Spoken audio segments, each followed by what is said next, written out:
Então tá joia. Então, para quem não me conhece, eu sou Ana Laura Gomes. Eu estou numa fase de transição da minha vida. Eu tenho uma empresa chamada Alma Ideias, mas eu estou num namoro sério com a Miro. E eu venho da Adobe, já trabalho com a Adobe há muitos anos. E a gente, na Miro, eu estou começando um trabalho com DPS, que também eu já vinha desenvolvendo lá na Adobe. É legal o DPS porque ele junta um pouco tudo isso que eu venho trabalhando já na minha vida inteira, entendeu? Eu vim da digital, aliás, eu vim do print, né? Porque não tinha digital na minha época. E aí eu fiz mesmo essa volta, né? Eu falei assim, poxa, o que eu vou trazer para aquela galera que já está usando, que já é um monte de expert e tudo mais. Aí eu voltei um pouco na minha própria história. Falei, eu sou de uma geração, nossa, bom, primeiro que desculpa, eu vou gravar isso, mas já aviso que não acontece mais. Eu fiz site em tabela, tá? Vocês, graças a Deus, não tiveram esse desprazer. Você fez também? Então, ó, a gente fala quietinho. Então, esse eu, graças a Deus, me livrei, entendeu? É o único pecado que eu não cometi. Mas assim, eu também faço parte de uma geração que achava que o HTML tinha que ser aprendido na unha. Depois, cara, você pode usar o que você quiser. Dreamweaver, inclusive. Mas assim, você tem que aprender na unha, você tem que saber o código e é um pouco disso que eu vou falar disso. Eu vou falar hoje com vocês, né, nos meus 5 minutos. Desde aquela época, e aí eu voltei 2000, 2001, 2002, cara, eu lembrei de quando a gente falava de cross-mídia. Cross-mídia era ter o impresso, o anúncio impresso, a gente anunciava o HTTP, a gente ficava na dúvida se tinha que colocar, se começava com www, eu falei, olha que velha. A gente falava já naquela época, e isso é muito legal, porque o assunto permanece, e eu acho que o Edu e a Dani falaram disso, que é justamente o lado humano. Então naquela época a gente tinha uma pegada muito forte com navegabilidade, usabilidade, acessibilidade. A gente falava muito a respeito disso e você vê, esses assuntos perduram ainda. Então a gente estava numa trilha legal naquela época. E lógico, 2010, acho que a Dani e o Edu tocaram nas mesmas datas, eu falei assim, olha, realmente foi um marco. 2010 também foi o lançamento do iPad, então isso também marcou um pouco, eu acho que a revolução da brincadeira. O cara fazia tanto barulho que espalhava para o mundo inteiro, né? E lógico, né? Eu estranhei só você não ter colocado na sua, porque eu falei, só faltou isso. Ita Marcotte, eu acho que é um marco. Quem não leu tem que ler. Acho que todo mundo aqui deve ter lido, mas para a galera que provavelmente vai assistir isso mais tarde. Em 2010 ele fez realmente o trabalho dele a respeito de design responsivo, mas em 2009 ele já falava das unidades flexíveis e ele já falava daquela continha famosa nossa, target, contexto é igual resultado. Então assim, cara, isso é de 2009, então corre atrás se você não... Você aí que está vendo, né, aqui, acho que todo mundo viu. Opa, rápido demais. E aí, dentro daquelas coisas, né, eu reli, né, lógico, para poder dar uma lembrada naquilo tudo. E aí uma das coisas que me chamou a atenção, que era exatamente a pegada, eu lembro de quando eu falei a primeira vez sobre isso. O design responsivo veio do design da arquitetura responsiva. E eu acho que, assim, e aí o Ethan ressalta a frase desse amigo dele, que a arquitetura, ela almeja a eternidade. Eu falei, cara... O cara faz a casa para não cair. Será que a gente trata os nossos projetos? A Dani falou bastante disso, né? Será que, como é que vai estar daqui a 2 anos? Daqui a 2 anos eu vou ter que fazer manutenção nele provavelmente. Fala assim, nossa, como a gente ainda está, né? Ou perto e às vezes ou longe desse goal, eu acho que eles queriam na época quando eles planejaram o design responsivo. Então, uma das primeiras perguntas que eu quero deixar para vocês é exatamente essa. Será que teu projeto almeja a eternidade? Será que quando você faz, você pensa nisso, você cria para isso? Então, essa é a minha primeira pergunta. Mas a gente tem uma realidade para lidar. E a realidade que a gente tem são telas, e telas têm tamanhos diferentes, especificações diferentes. Também você falou, né? Você sabe todas as especificações técnicas de tudo? Eu falei, ela também passa por isso, né? Todo mundo pergunta tudo. Isso pode, isso não pode, esse aparelho deixa, esse aparelho não deixa. Então você tem que saber tudo isso, faz parte da nossa rotina.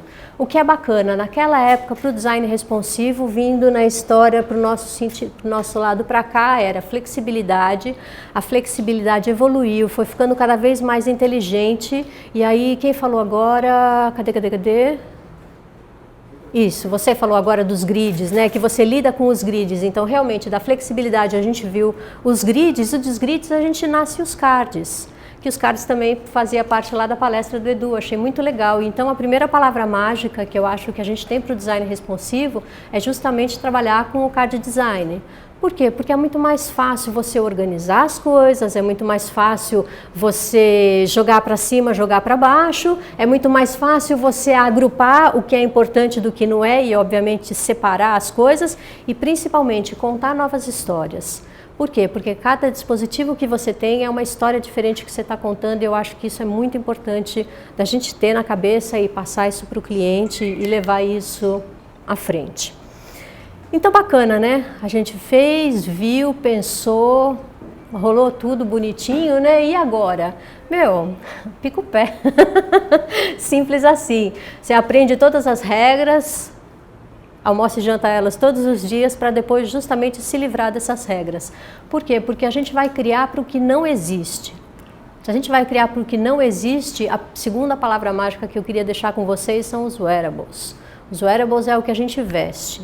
A gente viu o Google Glass há quantos anos atrás? Dois anos atrás. Agora, o ano passado e esse ano, a gente tem os relógios. E vamos combinar, né? A telinha, eu até peguei o número para não esquecer, 272 por 340 o iWatch, o menorzinho. Meu, eles tiveram a moral de lançar dois, quer dizer, né? De tamanhos diferentes. O que a gente enxerga numa telinha pequenininha? Eu nada, né? Se eu fizer mais assim, provavelmente eu vou ver algum ícone.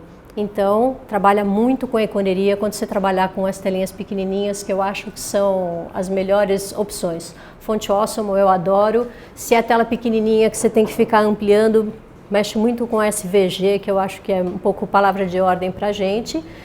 E está preparado para os novos desafios. O que são os novos desafios? Do que eu pesquisei, coisas na roupa, eu vi tatuagem, eu vi lente de contato, o Google parece que tem um projeto de lente de contato para medir glicose, e aí?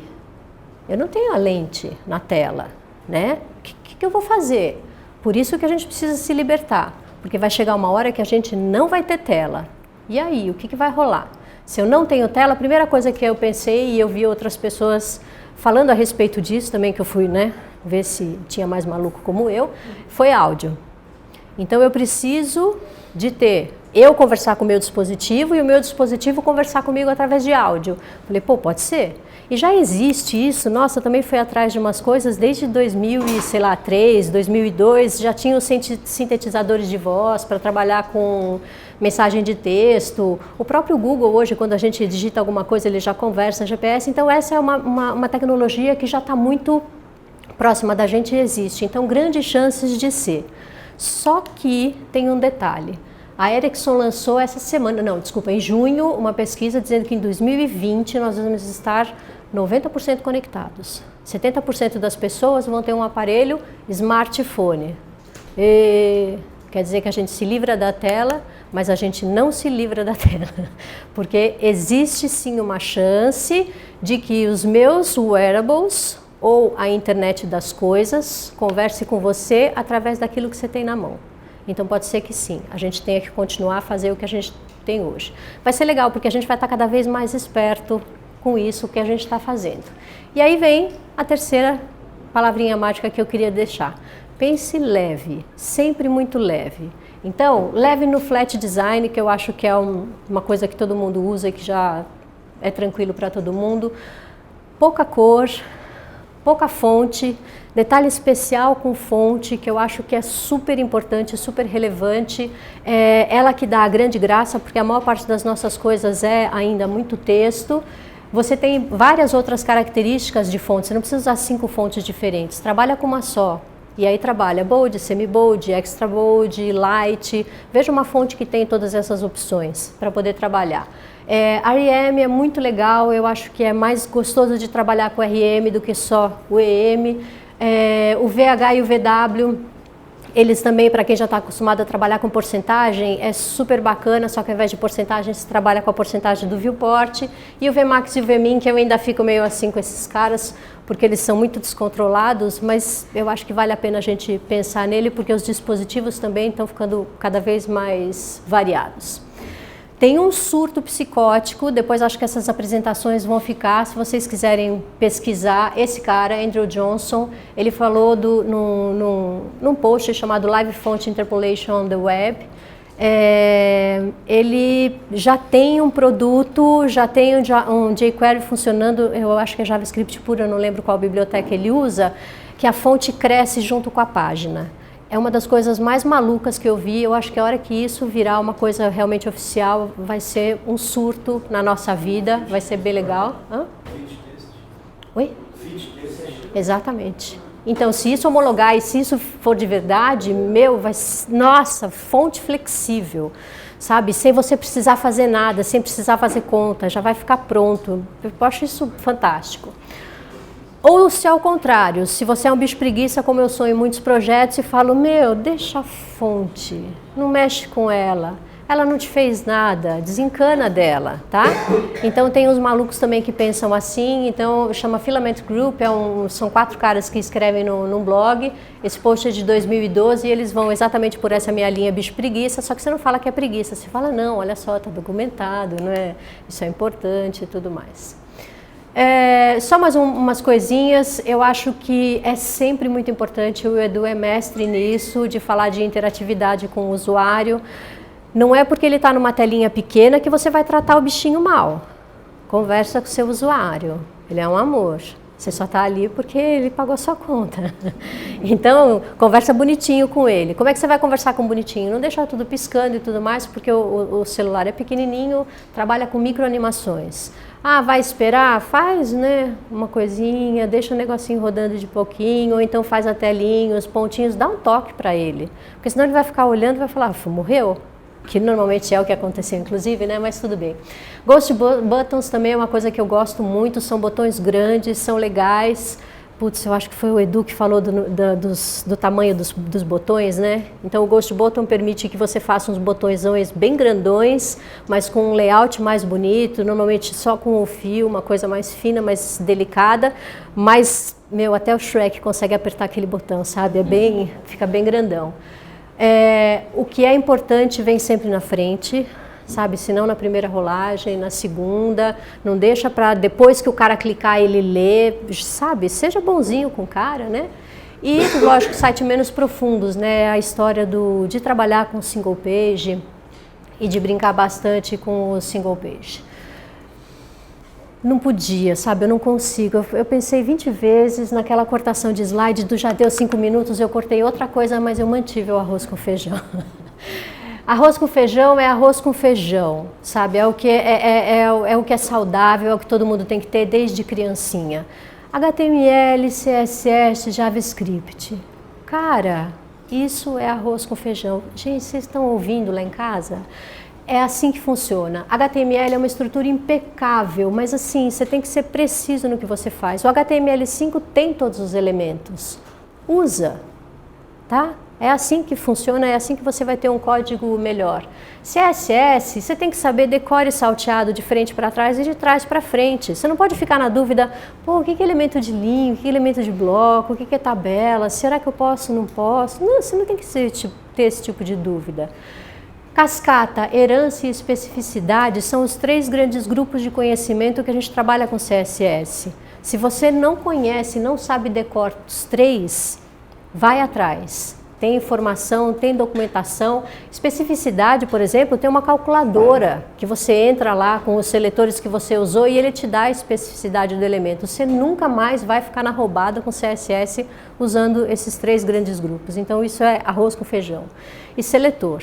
Seletor, seletor, seletor e seletor, tá? Usa todos. Estão vindo os novos seletores de CSS4 que vão facilitar muito a vida, mas esses do CSS3, nossa, sabe, NTH Child e a família toda, First, Last Type Off, tudo mais, isso tudo, sabe, você tem que usar. Div, Class e ID são momentos especiais para as coisas especiais. Tá? Você não precisa deles assim tanto quanto a gente imagina, né? JavaScript somente quando e se necessário. Aí, desculpa, tá? Eu sei. Tem alguém que faz assim? Eu curto, eu gosto, eu acho legal. Aí eu fui atrás, eu falei, não, antes de ser apedrejada, aí eu fui atrás, tá? Porque, né, a gente vem prevenido, vem com guarda-chuva de ferro. Esse cara falou uma coisa super legal. E eu acho que no blog, putz, eu li no blog de alguém, de um de nós que ia apresentar, não me lembro de quem que era, daqui a pouco eu lembro, que ele falava exatamente isso, você tem que ter o Progressive Enhancement, é assim que fala, bonito? Então, é isso aí mesmo, tá? Você tem que começar de baixo para cima, por quê? Porque a gente tem que construir escada rolante, não elevador, porque quando acaba a luz, o que acontece com o elevador? Nada. E para que ele serve? Se você está fora, né? Porque se você está dentro, ele serve para te dar pânico. Ele não vai servir para nada se acabar a luz. Exatamente. A escada rolante, quando acaba a luz, você consegue subir a escada ainda. E eu achei essa imagem legal. Acabou a luz, você consegue. Ah, mas não é legal, mas sabe, não sei. Tudo bem, mas você consegue ir de um andar para o outro, que é o objetivo. Então, Progressive Enhancement, eu acho que é a palavra mágica para você lidar com JavaScript. Bacana? E deu 5 minutos?